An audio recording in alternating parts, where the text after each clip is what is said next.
านหมดทุกคนสมุนี้เฮามาพบเพาะกับสาวคู่ตาอีกเนาะเป็นสมุวิชาคุณสมบัติศึกษาบทที่4ดูมันในการอนามัยของเฮียนเนาะว่าจะเป็นแนวไหน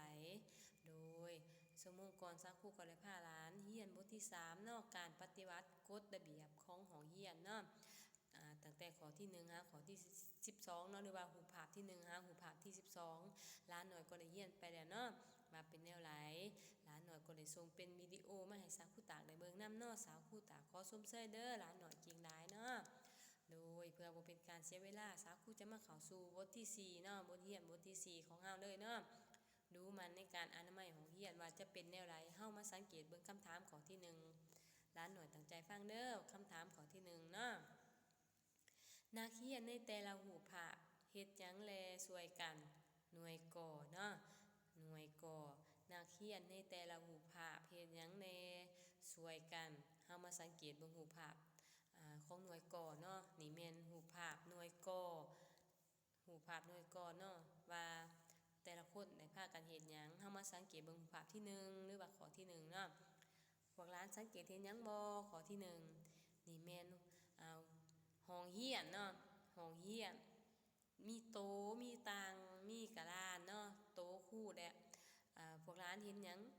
เห็นความสะสายเนาะหรือว่าเปื้อเปื้อนเนาะห้องเฮาเปื้อเปื้อนได้แหละก็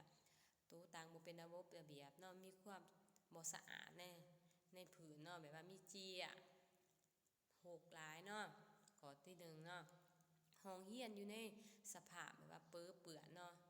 สภาพที่แบบว่าเปื้อเปื้อน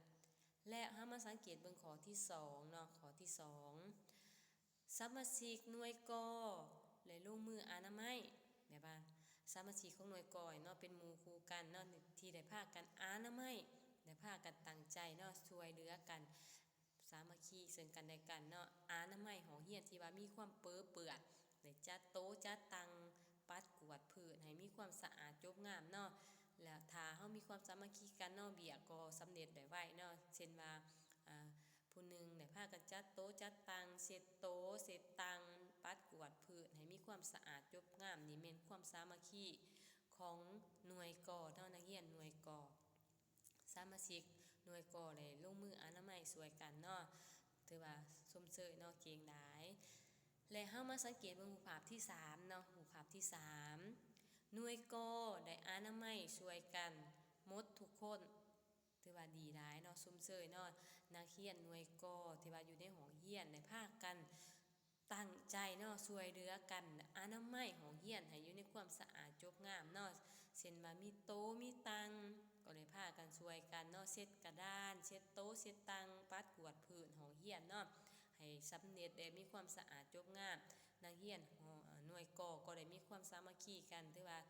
ชมเชยเนาะช่วยกันห้องเรียนก็สะอาดจบงามหลาย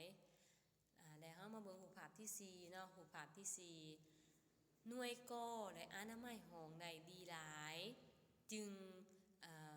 ถือคู่หย่องย่อเนาะคู่ก็เลยหย่องย่อชมเชยหน่วยกอเนาะหรือว่านักเรียนหน่วยกอคู่ก็เลยหย่องย่อชมเชยว่าโอ้นักเรียนหน่วยกอนี่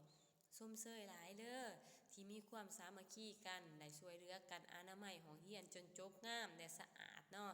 เรียบร้อยเนาะโต๊ะตังก็สะอาดมีความเรียบร้อยห้องเรียนสะอาดดีหลายครูก็หย่องย่อชมเชยหน่วยกอที่ได้มีความเอาใจใส่ในการอนามัยของเรียนถือว่าได้คะแนนดีเก่งหลายเนาะครูเพิ่นก็หย่องย่อชมเชยมีความตั้งใจและมีความสามัคคีช่วยเหลือซึ่งกันและกันเนาะในการอนามัยของเรียนก็ได้สำเร็จไปด้วยดีเนาะนี่แม่นหน่วยกอได้มีความตั้งใจในการอนามัยของเรียนให้จบงามเนาะพวกหลานเนาะแล้วเฮามาสังเกตเบิ่งข้อที่2เนาะหรือว่ารูปภาพที่2เนาะเฮามาสังเกตเบิ่งข้อที่2คำถามข้อที่2เป็นหยังห้องเรียนจึงบ่สะอาดพวกหลานตั้งใจฟังเด้อเป็นหยังห้องเรียนจึงบ่สะอาดพวกหลานฮู้บ่ว่าเป็นหยังหรือว่าย้อนหยังนี่แม่นหน่วยขอเนาะหน่วยขอเป็นหยังห้องเรียนจึงบ่สะอาดเนาะเฮามาสังเกตเบิ่งรูปภาพนำกันเลยเนาะนี่แม่นนักเรียนห้องหน่วยขอเนาะนี่แม่นนักเรียนหน่วยขออยู่ในห้องเรียนเนาะเฮามาสังเกตเบิ่งรูปภาพที่1หน่วยขอได้มีสามัคคีสามาชิกเนาะโทษเนาะสาวครูว่าผิด และมีสามาชิกหน่วยขอได้พากันออกมาดินอยู่นอกห้องเรียนเนาะและบ่พากันอนามัยห้องเรียนพวกหลานว่าเป็นเด็กคำหูอยู่บ่นักเรียนกลุ่มนี้แสดงว่าบ่มีความเอาใจใส่ในการเฮ็ดอนามัยห้องเรียนให้มีความสะอาดเนาะพากันออกมาดินเซยเนาะแสดงว่าบ่มีความเอาใจใส่บ่มีความตั้งใจในการเฮ็ดอนามัยเอาผัดผ้ากันออกมาเดินห้องเรียนเซยเนาะถือว่าพวกหลานมาเป็นเด็กคำหูอยู่บ่ห้องเรียนสะอาดบ่มีความเป็นระเบียบเนาะออกมาดินอยู่นอกห้องเรียนพวกหลานว่าควรเอาเป็นแบบอย่างอยู่บ่ควรเอาเป็นแบบอย่างเนาะถ้าเฮาเห็นห้องโฮกเฮาก็ต้องช่วยเหลือกันบ่พากันออกมาดินแบบนี้ถ้าเฮาอยากดินเฮาก็ต้องอนามัยให้มันเรียบร้อยก่อนเนาะโต๊ะต่างห้องเรียนเฮาเนาะมีความสะอาดก่อนสำเร็จแล้วเฮาจึงออกมาดินน้ำกันเนาะนี่แม่นรูปภาพที่1หรือว่าข้อที่1เนาะที่ว่านักเรียนได้ออกมาดินอยู่ห้องเรียนบ่มีความสามัคคีกันในการเฮ็ดอนามัยห้องเรียนเนาะพากันออกมาดินแล้วเฮามาสังเกตเบิ่งรูปที่2มีแต่เฒ่าพ่นคนเดียวเนาะสำหรับหน่วยขอเฒ่าพ่นคนเดียวที่ว่าได้เฮ็ดอนามัยในห้องเรียนคนเดียวพวกหลานคิดว่าถ้าผู้เดียวเฮ็ดอนามัยในห้องเรียนสิสำเร็จแล้วไว้อยู่บ่และสิมีความสะอาดได้ดีส่ำใดเนาะเฮาคิดว่าถ้ามีแต่เพียงเราคนเดียวเฮ็ดอนามัยก็จะบ่สำเร็จไปด้วยดีเพราะว่าเราเฮ็ดคนเดียวบ่มีไผช่วยเหลือแล้วเนาะโต๊ะต่างก็ยังบ่มีไผย่อซอยเนาะสะซ้ายและก็บ่มีความสะอาดที่ว่าสมบูรณ์แบบเนาะเพราะว่าเราเฮ็ดอนามัยผู้เดียวมีแต่เราคนเดียวเนาะในหน่วยขอเฮ็ดอนามัยอยู่ในห้องเรียนคนเดียวเนาะส่วนหมู่ครูไปดินปลาระเบิดเนาะถือว่าหย่องย่อส้มเชยเฒ่าพ่นคนเดียวเนาะที่ว่ามีความเอาใจใส่ในการอนามัยห้องเรียนแต่ว่าขาดความสามัคคีในห้องเนาะที่ว่าหมู่ครูบ่เอาใจใส่นำเราเนาะแล้วมาเบิ่งข้อที่3เนาะข้อที่3หรือว่ารูปภาพที่3ครูได้มากวดเบิ่งห้องเรียนเนาะที่ว่ายังเปื้อเปื้อนอยู่จึงตักเตือนหน่วยขอครูแล้วเขามากวดกาความเป็นระเบียบหรือว่าความสะอาดจบงามของห้องเรียนเนาะและเขามาเห็นห้องเปื้อเปื้อนคือเก่าโต๊ะตังสะซ้ายแบบเก่าบ่มีความอนามัยเนาะครูก็ได้เอิ้นนักเรียนหน่วยขอมากล่าวตักเตือนว่าเป็นหยังคือมาเฮ็ดแบบนี้เนาะว่าคือบ่มีความเอาใจใส่ในการอนามัยห้องเรียนให้สำเร็จก่อนหรือว่ามีความสามัคคีกันในการอนามัยห้องเรียนให้มีความสะอาดกว่านี้นักเรียนก็ถือกล่าวคำตักเตือนเนาะถือครูกล่าวคำตักเตือนนักเรียนหน่วย2เนาะถือว่าบ่เอาเป็นแบบอย่างเนาะในแบบที่ว่าบ่อนามัยห้องเรียนแล้วมาเบิ่งข้อที่4นำสาครูนะข้อที่4ครูเว้าว่าบ่ควรเนาะบ่ควรปล่อยให้หมู่เฮ็ดแล้วตักเตือนหมู่ครูที่ว่าออกไปดินปลาถ้าพ่นเนาะให้ถ้าพ่นดินเฮ็ดอนามัยคนเดียวเนาะครูก็ได้กล่าวคำว่าบ่ควรปล่อยให้หมู่เฮ็ดอนามัยห้องคนเดียวกล่าวคำตักเตือนหมู่ครูที่ว่าออกไปดินเสยเนาะนี่แต่ถ้าพ่นเฮ็ดเบียกหรือว่าอนามัยคนเดียวให้ช่วยเหลือกันเป็นหมู่คู่กันต้องมีหยังต้องช่วยกันอนามัยในห้องเรียนให้สำเร็จก่อนเนาะกล่าวคำเตือนหมู่ครูที่บ่มีความเอาใจใส่ในห้องเรียนเนาะหมู่ครูจำนวนหนึ่งกับบ่ปากอยู่เนาะเฉยก็รู้สึกผิดเนาะในสิ่งที่ว่าตัวเองได้กระทำไปเนาะครูก็เลยกล่าวคำตักเตือน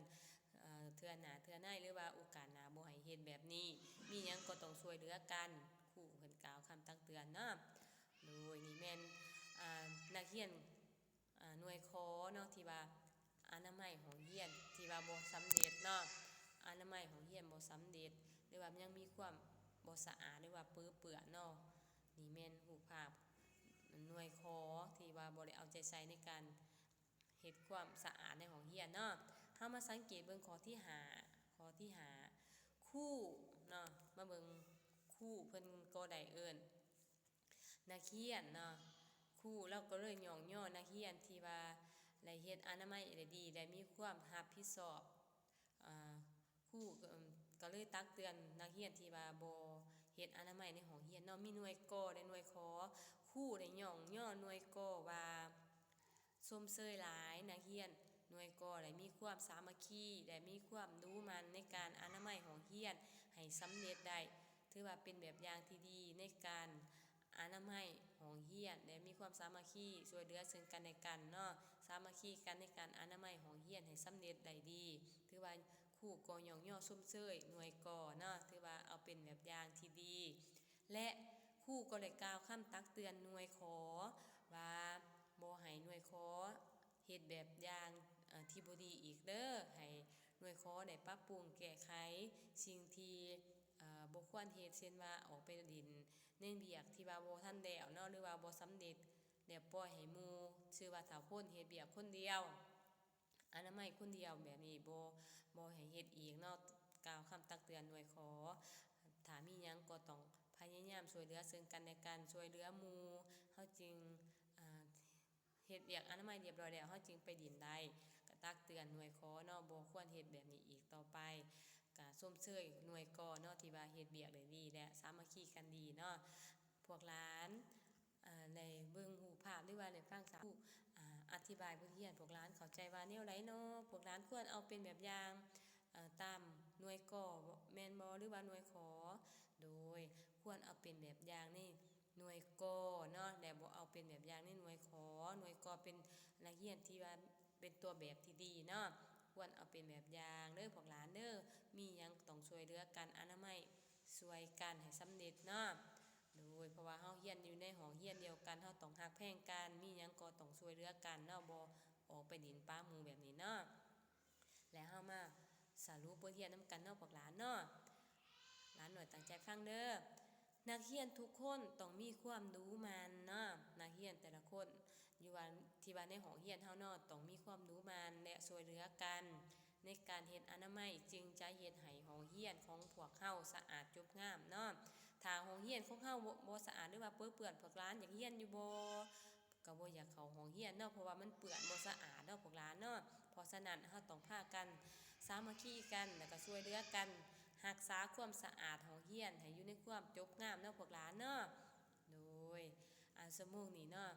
สาวครูก็ยังให้เบียกบ้านพวกหลานเนาะนี่แม่นเบียกบ้านให้หลานน้อยเอาไปตอบเนาะเวลาอยู่เฮือนเดี๋ยวส่งมาให้สักครูตากได้เบิ่งเนาะคำถามเนาะข้อที่1เป็นหยังนักเรียนจึงอนามัยห้องเรียนโดยฟังอีกเนาะเป็นหยังนักเรียนจึงอนามัยห้องเรียนพวกหลานหูอยู่บ่โดยคันหูเดี๋ยวพวกหลานตอบเป็นคำตอบเนาะใส่เจียแล้วส่งมาให้สักครูตากได้เบิ่งน้ำแล้วมาเบิ่งข้อที่2เป็นหยังจึงต้องอนามัยช่วยกันเป็นหยังจึงต้องอนามัยช่วยกันนี่แม่นเบียกบ้านของพวกหลานหมดทุกคนเด้อให้หลานน้อยตอบเป็นคำตอบเนาะแล้วส่งมาให้สักครูตากได้เบิ่งน้ำเนาะถ้านักเรียนคนไหนได้เบิ่งหรือว่าได้ฟังได้เรียนน้ำสักครูตากในชั่วโมงนี้